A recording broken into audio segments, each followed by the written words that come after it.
우리가 또 수요 기도에 처음으로 드리게 됩니다. 오늘 이 시간에 하나님의 크신 은혜가 충만하게 임하기를 소원합니다. 우리가 좀 정상적이라면 이번 주간이 신년 기도회, 신년 부흥회를 하는 경우가 많이 있죠. 그래서 사실 저희 교단에도 마속기도원에서 신년 기도회를 하고 아마 저희 교회도 한번 이렇게 갔다 오고 그랬을 겁니다. 그런데 지금 하지 못하고 있죠. 제가 아는 목사님은 또 이렇게 갈매산 기도원 가서 신년 기도회를 맞이를 하고 있더라고요. 근데 거기 이제 들어가면 못 나와요. 왜냐하면 방역 때문에 이렇게 왔다 갔다 할 수 없고 한번 들어가면 검사를 철저히 해서 거기에 있다가 이제 한 3일 있다가 나오거나 그렇게 하는 것을 보게 됩니다. 어쨌든 여러분, 이 새해를 통하여 우리가 기도로 승리하고 하나님께서 우리에게 준비하신 아름다운 일들이 여러분의 인생 가운데 펼쳐질 수 있기를 소원합니다. 우리가 신년 부흥회랄지 그렇게 참석하지 못한다 할지라도 스스로가 내가 지금 부흥회를 한다는 그런 신념으로 여러분 말씀을 평상시에 3장씩 읽었다면 이 한 주간에는 말씀을 한 10장씩 읽거나 더 하실 수 있으면 30장씩 읽어가지고 내가 스스로 부흥회를 하고 있다 생각하시고 그렇게 이 한 주간을 또 뜨겁게 보낼 수 있기를 소원합니다. 요즘 안전을 위해 CCTV가 굉장히 많아졌죠. 그래서 개인적으로도 자신의 집 밖에뿐만 아니라 안에다가도 이렇게 CCTV를 설치하는 사람들이 있어요. 그래서 내가 밖에 있을 때 스마트폰으로, 핸드폰으로 이렇게 CCTV를 볼 수가 있어요. 가지고 누가 들어왔나 안 들어왔나. 그래서 이게 내가 말하면 거기에서 소리도 나와요. 가지고 누가 모르는 사람이 집에 들어왔다 그러면 도둑이야! 이렇게 소리를 칠 수가 있어요. 그러면 거기에서 스피커에서 크게 소리가 나서 그래서 방지가 될 수 있는 그런 것을 볼 수가 있죠. 그래서 여러분, 사람들은 이처럼 자신이 거하는 것이 안전하기를 원하죠. 그래서 나의 거처가 안전하기를 원하는 것이 모든 사람들의 마음인 것을 볼 수가 있습니다. 그래서 오늘 말씀은 우리에게 큰 힘을 주고 축복을 주는 그런 말씀을 주시고 있어요. 그러면서 우리가 어려움에서 피하고 안전하게 되며 존귀하고 아름다운 것을 소유할 수 있는 그런 삶이 될 수 있다라고 말씀을 하고 있습니다. 그것을 그런 삶을 여러분 다 얻기를 원하시죠? 그죠? 안전하고 그리고 아름다운 것을 얻을 수 있는 그런 삶, 그죠? 자, 그렇다면 이것을 얻기 위해 그 중심이 되시는 분이 계시는데요. 그 중심이 되시는 분이 누구일까? 누구일까요? 그분은 바로 우리 주 예수 그리스도이신 줄 믿습니다. 한번 따라서 할까요? 예수 그리스도가 모든 축복의 근원이 되십니다. 할렐루야! 그렇습니다. 예수님이 모든 축복의 근원이 되십니다. 그래서 그 예수님을 통해 우리가 화평을 얻고 안전한 거처를 얻게 되고요. 그리고 아름다운 것을 얻을 수 있는 은혜가 임하게 될 줄 믿습니다. 그래서 오늘 말씀의 제목은요, 화평하고 안전한 거처에 있으리라 입니다. 우리가 새해 평안하십시오 인사하기도 하잖아요. 평안하십시오, 평안. 그렇게 인사할 때 우리가 이 말씀을 통해서 우리의 거처가 안전하고 평안을 얻는 은혜가 임하게 될 줄 믿습니다. 자, 그래서 오늘 하나님께서는 이스라엘 백성이 하나님께 돌아오기를 간절히 바라고 있어요. 그래서 회복의 메시지로 시작을 하고 있습니다. 여러분, 우리가 이사야서를 보았지만 이스라엘 백성이 하나님께서 아름다운 것들로 주셨어요. 그래서 극상품의 포도나무로 삼아 주셨는데 오히려 그들이 하나님을 버리고 아주 형편없는 들포도와 같은 모습이 되어버렸음을 그래서 포도원의 노래 가운데 그렇게 말씀을 하고 있죠. 여러분 어떻습니까? 최고의 가치가 있는 좋은 종자를 심었고 가장 기름진 땅에다가 이렇게 심었어요. 그래서 가장 좋은 영양제도 공급하고 했는데 기껏 열매를 맺었더니 보니까 형편없는 아주 조그맣고 맛도 없는 그런 열매를 맺으면 어떻게 돼요? 이것은요 그냥 뿌리째 뽑아가지고 그냥 불에 태워야 되는 것이에요. 네. 이거 성품이 아주 안 좋은 거구나. 그래서 이런 포도나무 자체는 어때요? 이것을 잘라가지고 건축하는데 집을 만드는데 사용할 수도 없고 그냥 불쏘시개로밖에 사용할 수밖에 없어요. 이 포도나무가 자라봤자 사람 피가 못 미치잖아요. 네. 그래서 그럴 수밖에 없는 상황이죠. 하지만 어떻습니까? 하나님께서는요 이런 상황에 있다 할지라도 그루터기를 남겨 놓겠다. 그래서 다시금 시작하겠다라고 말씀하고 있는 거예요. 다시금 시작하겠다. 자, 그래서 하나님께서는 우리를 회복하시는 말씀으로 시작을 하고 있습니다. 여러분 혹시 내가 지난날 좀 어려움이 있었고 일이 잘 되지 않았고 그런 일이 있다 할지라도 오늘 이 새해를 통하여 하나님의 회복의 은혜가 임할 수 있기를 소원합니다. 자, 우리의 삶이 회복되기 위해서 어떻게 해야 되죠? 어떻게 됩니까? 우리가 무엇을 하는 것이 아니에요. 오직 우리가 우리 안에 예수 그리스도를 받아들여야 할 줄 믿습니다. 오직 주님의 임재하심을 위해 우리는 마음을 여는 거예요. 마음을 열고 주님의 그 임재하심을 받아들일 수 있기를 소원합니다. 바로 그 주님의 임재의 말씀이 1절의 말씀입니다. 우리 1절의 말씀을 한번 보겠습니다. 1절입니다. 보라, 장차 한 왕이 공의로 통치할 것이요 방백들이 정의로 다스릴 것이며. 아멘. 자, 우리 하나님이요 공의와 정의로 통치하실 것이라고 말씀하고 있어요. 여러분 다른 나라를 한번 보세요. 이 지구상에 수많은 나라들이 있잖아요. 그런데 우리가 만약에 1950년도 때 그때 살았다면 그때 북한 땅에 있다고 생각을 해보세요. 내가 북한에 있었다 생각을 한번 해보세요. 그래서 지금까지도 북한에서 살고 있다라고 생각을 해보세요.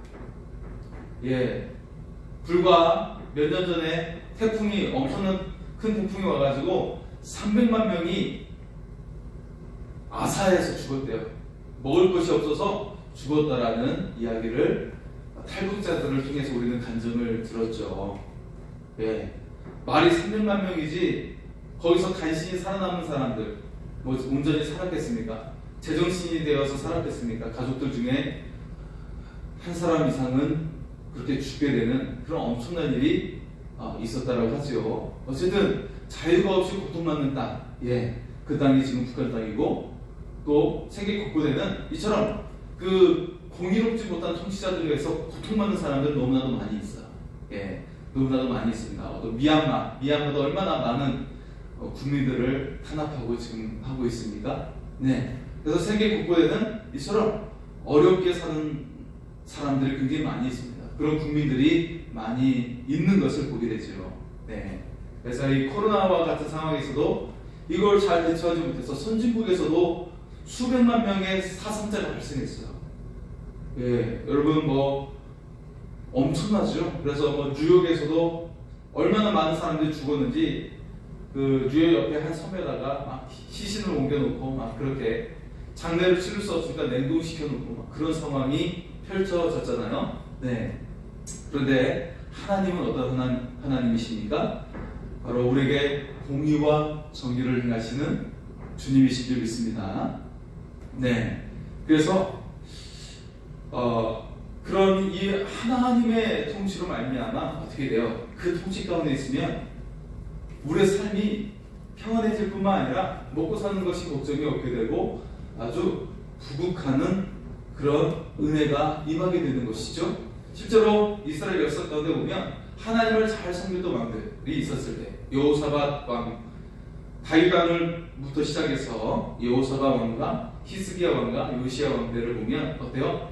굉장히 부국했어요. 그래서 주변 나라들이 공물을 바치고 그리고 모든 진귀한 것들이 그 나라들로부터 들어오는 엄청난 부귀와 영화를 누렸던 시대였습니다. 여러분 이처럼 우리가 공의 하나님을 잘 섬기면 하나님께서 우리의 모든 것들을 회복시켜 주시고 우리에게 형통하고 그리고 모든 사람들에게 부러움을 받는 그런 은혜로운 삶이 펼쳐지게 될 줄 믿습니다. 그렇다면 여러분 이 한 해를 시작하면서 여러분 어떻게 하셔야겠습니까? 우리가 인생을 계획하고 여러 가지를 쫓아다니지만 그것이 아니라 우리가 우리 중심으로서 하나님 한 분을 섬기고 우리가 그 하나님 안에 거하는 그런 삶이 될 수 있기를 소원합니다. 자, 오늘 말씀 속에 보면 보라 한 왕이 공의로 통치할 것이요 라고 말씀하고 있는데 이것에 대해서 몇몇 신학자들은요 히스기야 왕과 요시야 왕이라고 짐작을 하고 있어요. 하지만 궁극적으로 이분은 바로 예수 그리스도이심을 말씀을 하고 있습니다. 바로 우리 주 예수 그리스도이심을 믿습니다. 자, 그래서 예수 그리스도의 이 통치를 오늘 말씀 속에 보면 세 가지로 묘사를 하고 있습니다. 우리 2절의 말씀을 한번 보겠습니다. 2절입니다. 또 그 사람은 광풍을 피하는 것, 폭우를 가리는 것 같을 것이며 마른 땅의 냇물 같을 것이며 곤비한 땅의 큰 바위 그늘 같으리니 아멘. 자, 우리 예수님의 통치하심에 대해서 세 가지로 묘사를 하고 있는데요. 그 첫 번째가 무엇이냐면 백성들이 광풍과 폭우를 피하는 피난처와 같이 될 것이다 말씀하고 있습니다. 여러분 미국에 허리케인이라는 바람이 오면 엄청나죠. 모든 걸 지나가는 자리는 다 파괴가 돼요. 그래서 이 허리케인 굉장히 엄청난 무시무시한 파괴력을 가지고 있습니다. 자, 그럼 광풍과 폭우, 여러분 비가 내려서 홍수가 나타나면 피할 길이 없잖아요. 그런데 우리 주님이 통치하시는 것은 광풍과 폭우를 피하는 피난처와 같다 말씀을 하고 있습니다. 자, 두 번째는요 메마른 땅에 흐르는 냇물과 같을 것이다 말씀하고 있어요. 자, 여러분 그 메마른 땅에 이 가뭄이 들면 어떻게 돼요? 아무리 우리가 열심을 다해서 우리가 곡식을 재배하고 과일을 재배한다 할지라도 다 말라서 죽게 되는 것이죠. 자, 이것은 다른 편으로 보면 내가 인생 속에 열심히 땀 흘려 노력을 했어요. 그런데 내 통장의 계좌를 보면 밑 빠진 독에 물을 붓는 것처럼 말라 있어요. 창고가 남아있지 않아요. 자, 그와 같은 모습을 말씀하고 있는데, 하지만 우리 주님이 함께 하실 때, 우리가 주님을 의지하며 나갈 때, 주님께 모든 걸 맡기고 주님의 음성을 들으면서 우리의 삶을 살아갈 때 어떻게 돼요? 메마른 땅에 흐르는 냇물과 같을 것이다. 얼마나 아름다운 말씀입니까? 이 메마른 땅으로 말미암아 작물이 다 타 죽어가고 열매가 물이 공급이 없어서 떨어져서 그것들이 다 썩어 뭉들어지는 그런 상황 속에 있을 때 이 메마른 땅의 냇물과 같은 우리 주님의 은혜의 강물이 우리의 삶에 흐르게 될 줄 믿습니다. 여러분 우리 스스로는 온전히 설 수가 없어요. 우리에게는 어디에서도 샘이 솟아날 수가 없는 것입니다. 하지만 우리 주님은 바로 마르지 않는 샘이 되어서 우리에게 한없이 공급하시는 그 생수의 은혜, 그 생명의 은혜, 그 풍성함의 은혜가 우리 가운데 임하게 될 줄 믿습니다. 자, 그리고 세 번째는 무엇이죠? 큰 바위 그늘처럼 될 것이다 말씀하고 있어요. 큰 바위 그늘처럼 될 것이다.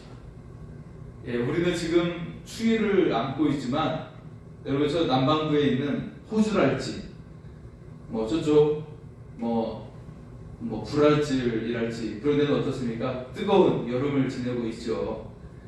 그런데 우리는 지금 날씨가 춥지만 그쪽에서는 기온이 40도가 넘고 그런 뜨거운 열기 속에 살아가고 있곤 합니다. 자, 이처럼 이 뜨거운 열기 속에 어때요? 우리가 그늘을 맞이하면 서늘해진다고 볼 수가 있어요. 물론 한국은 습기가 많은 나라라서 이 여름에 그늘에 있어도 그렇게 많이 그 서늘함을 느낄 수는 없지만 다른 나라 같은 경우에는 대부분의 다른 나라는 습기가 많지 않아서 그 아랍 이런 사막 같은 나라에서는 어때요?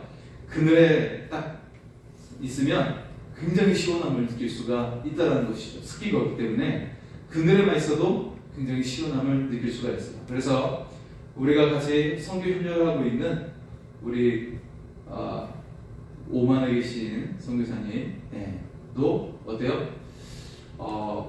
한국이 너무 덥더라는 것이 여름에. 그래서 거기는 이게 사막이지만 그늘에 들어가면 굉장히 시원하다라고 이야기를 하고 있죠. 이처럼 어떻습니까?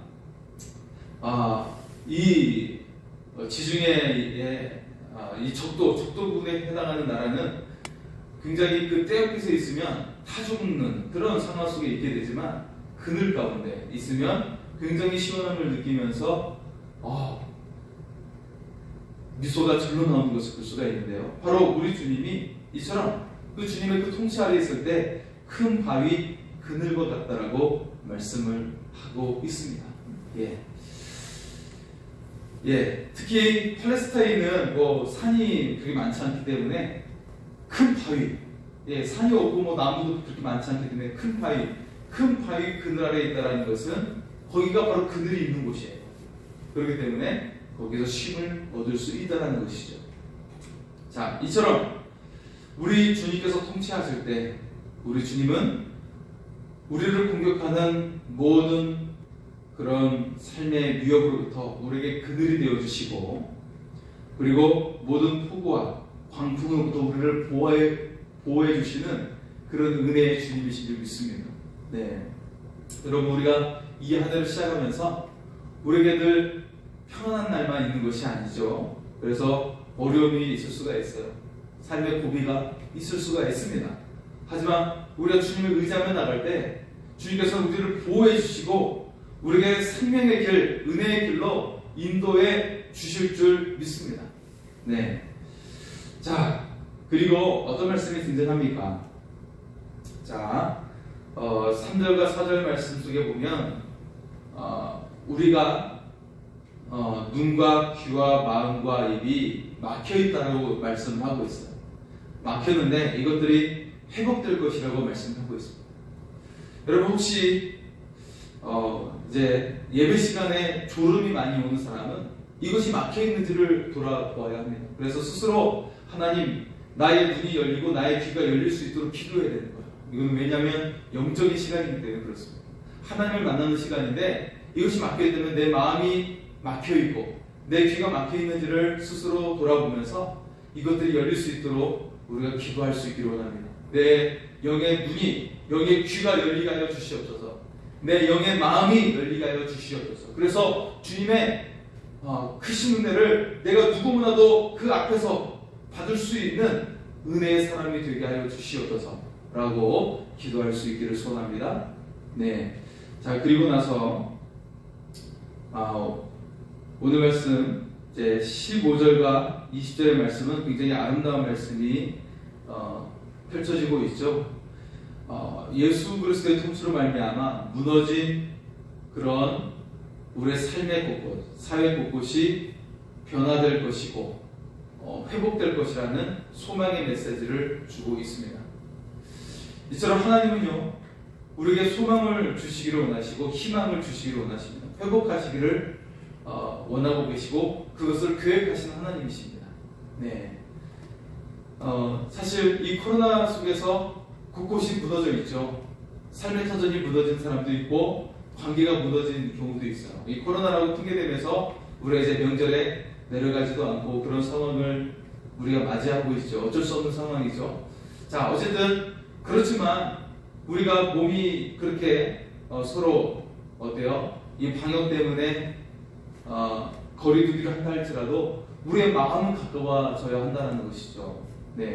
어쨌든 우리의 관계가 회복되어지고 우리의 삶이 회복되어지고 경제적인 부분도 회복되어지는 그런 손길이 임해야 되는데 우리가 어떻게 언제 그것들이 일어날 수가 있습니까? 우리가 노력한다고 그게 가능합니까?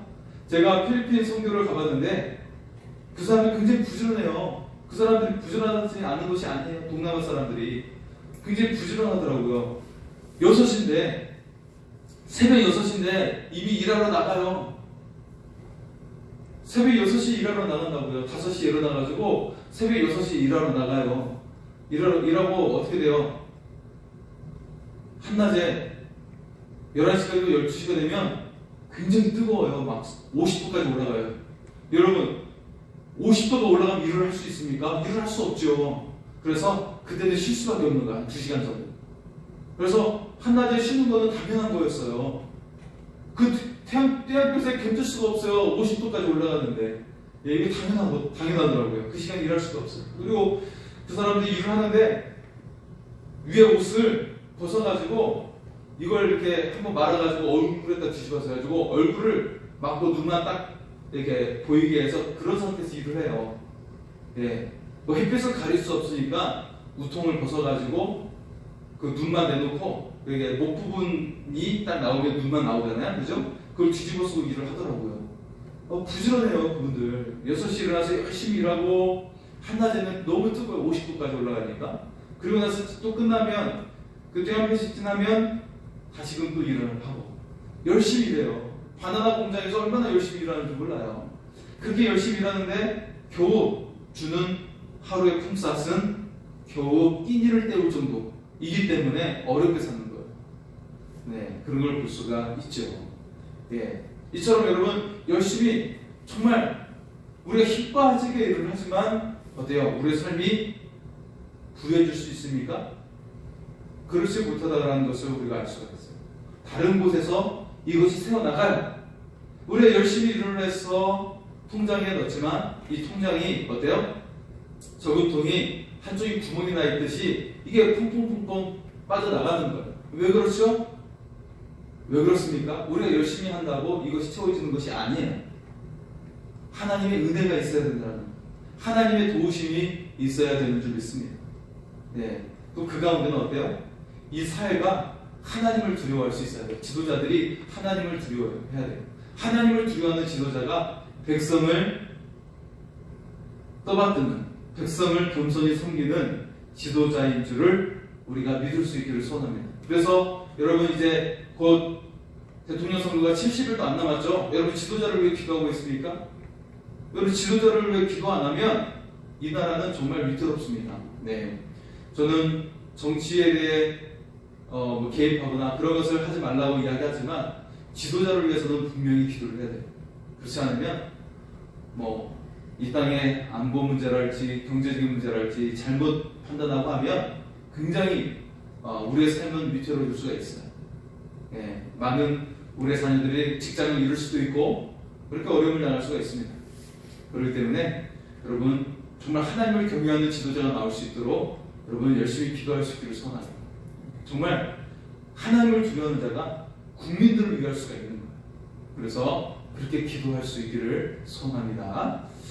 자, 그래서 우리 주님은 우리에게 회복의 메시지를 주고 있지만 어때요? 사람들의 모습을 보면 심판받을 수밖에 없는 사람들이라고 오늘 이 말씀 가운데 우리에게 말씀하고 있어요. 네, 이 백성이 심판받을 수밖에 없는 상황 속에 살고 있다 말씀을 하고 있어요. 우리가 살고 있는 모습을 보니까 심판받을 수밖에 없다라고 말씀하고 있는 것이죠. 그래서 9절에서 14절에 보면 그렇게 묘사를 하고 있죠. 제가 표준 세번역으로 준비를 했지만 네, 여러분은 우리가 같이 읽어봤으니까요. 제가 다시 한번 9절에서 14절의 말씀을 표준 세번역으로 한번 읽어보겠습니다. 한번 들어보시기 바랍니다. 안일하게 사는 여인들아 일어나서 나의 목소리를 들어라. 걱정거리가 없이 사는 딸들아 내가 하는 말에 귀를 기울여라. 걱정거리가 없이 사는 딸들아 1년이 채 되지 못하여 몸서리칠 일이 생길 것이다. 포도농사가 망하여 거둘 것이 없을 것이다. 안일하게 사는 여인들아 몸부림쳐라. 걱정거리가 없이 사는 여인들아 몸서리쳐라. 맨몸이 되도록 옷을 다 벗어버리고 배로 허리를 둘러라. 밭농사와 포도농사를 망쳤으니 가슴을 쳐라. 나의 백성이 사는 땅에 가시덤불과 찔레나무가 자랄 것이니 가슴을 쳐라. 기쁨이 넘치던 모든 집과 흥겨운 소리 그치지 않던 성읍을 기억하고 가슴을 쳐라. 요새는 파괴되고 붐비던 도성은 텅 비고 망대와 탑이 영원히 돌 무더기가 되어서 들나귀들이 즐거이 뛰노는 곳, 양떼가 풀을 뜯는 곳이 될 것이라. 얼마나 안타까운 모습입니까? 1년 농사가 망쳐버리고 우리가 그토록 평생 동안 지켜내었던 것들이 다 무너져버리고 돌 무더기가 되어서 어때요? 들나귀와 양들이 뛰노는 들판이 되어버리고 말았다라는 거예요. 우리가 지금 2022년도를 시작했습니다. 이 한 해를 잘 준비해 나가도록 수많은 사람들이 새 각오를 하고 새 희망을 품고 다 시작을 했어요. 어느 누구도 희망 없이 시작하지 않는 사람이 아무도 없죠. 우리가 새해를 시작할 때 모두 다 새로운 희망과 새로운 소망을 품고 시작을 했습니다. 삶의 계획을 정하고 목표를 세우고 그렇게 다 새해를 맞이했어요. 그런데 이 한 해가 끝났을 때는 어때요? 웃는 사람은 10명 중에 1명, 2명 그 정도밖에 없는 것을 보게 되죠. 여러분, 우리의 인생을 주관하시고 인도하시는 분이 하나님이심을 기억할 수 있기를 소원합니다. 하나님께 우리의 삶의 중심을 두어야 하는 것입니다. 그리고 우리의 귀를 열어서 하나님의 음성을 들어야 돼요. 내 고집을 세우고 내 신앙의 방식을 주장하면 안 됩니다. 목회자를 한다 할지라도 내 삶에 내 신앙의 모습을 주장해서는 안 돼요. 늘 언제나 하나님의 인도하심을 받아야 되는 것입니다. 그래서 우리의 교회는 이 한 해의 표어가 무엇입니까? 하나님의 꿈을 이루는 교회. 하나님께서 꿈꾸는 그 교회가 되고 하나님께서 꿈꾸는 하나님의 사람이 되는 그런 목표를 가지고 이 한 해를 살아갈 때 여러분 어떻습니까? 여러분이 계획했던 것보다 여러분이 수고했던 것보다 그 몇 배의 하나님의 역사가 우리의 삶 가운데 일어나게 될 줄 믿습니다. 여러분, 제가 성경 인물들 예를 들어서 지난 주일에 몇 사람을 소개를 했죠. 다윗이 만약에 자신의 인생을 꿈꾸고 계획했다면 목동에서 그쳤을 거예요. 아니면 정말 용맹으로 말미암아 전쟁에 나가서 용사가 되었겠죠. 하지만 늘 언제나 목동일 때부터 하나님의 꿈을 품었어요. 시편의 말씀을 한번 보세요. 늘 하나님을 불사하고 하나님의 음성을 듣는 자였어요. 하나님, 이것이 하나님의 뜻이 맞습니까? 늘 하나님께 물으면서 그가 하나님의 선택을 따랐던 자가 다윗이었어요. 한번 보세요. 그가 왕이 되었을 때도 늘 하나님의 뜻을 물었습니다. 그가 직접 하나님의 음성을 들었기 때문입니까? 제사장의 예봇을 통해서 하나님께 물었어요. 예봇은 no, yes, no로 대답하기 때문에 그렇게 물을 수가 있었던 것이죠. 오늘 이 예봇이 어떤 형태로 작용했는지는 아직 신학자들도 밝히지는 못했지만 yes, no, 그래, 아니야 라고 응답을 해주기 때문에 그렇게 물었다라는 것이에요. 하지만 실제로 어때요? 사도행전에 보면 다윗을 선지자로도 표현을 하고 있어요. 베드로의 설교를 보면